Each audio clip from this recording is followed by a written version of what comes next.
ძეგლებისა და ისტორიული ადგილების საერთაშორისო დღისადმი მიძღვნილი კვირეულის ფარგლებში დღეს ბათუმის არქეოლოგიურ მუზეუმში გამოფენა გაიხსნა, რომელზეც 2013 წლის განმავლობაში ქობულეთში, მახოში, გონიოში, ხიხანის ციხესა და სიმონეთში ჩატარებული არქეოლოგიური გათხრების შედეგად ნაპოვნი კერამიკული ნაკეთობები, სამკაულები, ჯვრები, მონეტები და ქვევრებია წარმოდგენილი.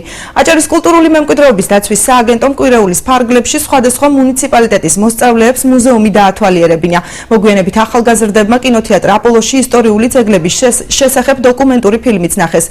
დღესვე სააგენტომ შეზღუდული შესაძლებლობების მქონე ბავშვები დადიანების სასახლის დასათვალიერებლად გაამგზავრა. შეგახსენებთ, რომ კვირეული 14 აპრილს დაიწყო და მის ფარგლებში სხვადასხვა სახის ღონისძიებები 18 აპრილამდე გაგრძელდება.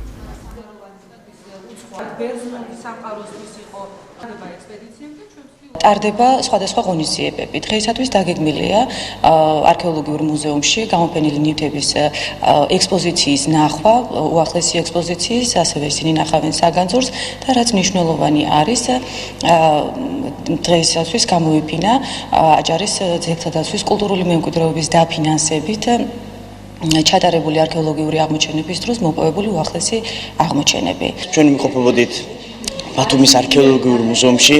ჩვენთვის დღევანდელი სანახაობა იყო მართლაც საინტერესო და გრანდიოზული, იმიტომ რომ ჩვენ ქობულეთიდან ვართ და ეს ყველა ნივთი ყველაზე მეტი ქობულეთიდან არის, ასე ვთქვათ, წამოღებული და აქ დასვენებული და მართლაც საინტერესო იყო დღევანდელი სანახაობა.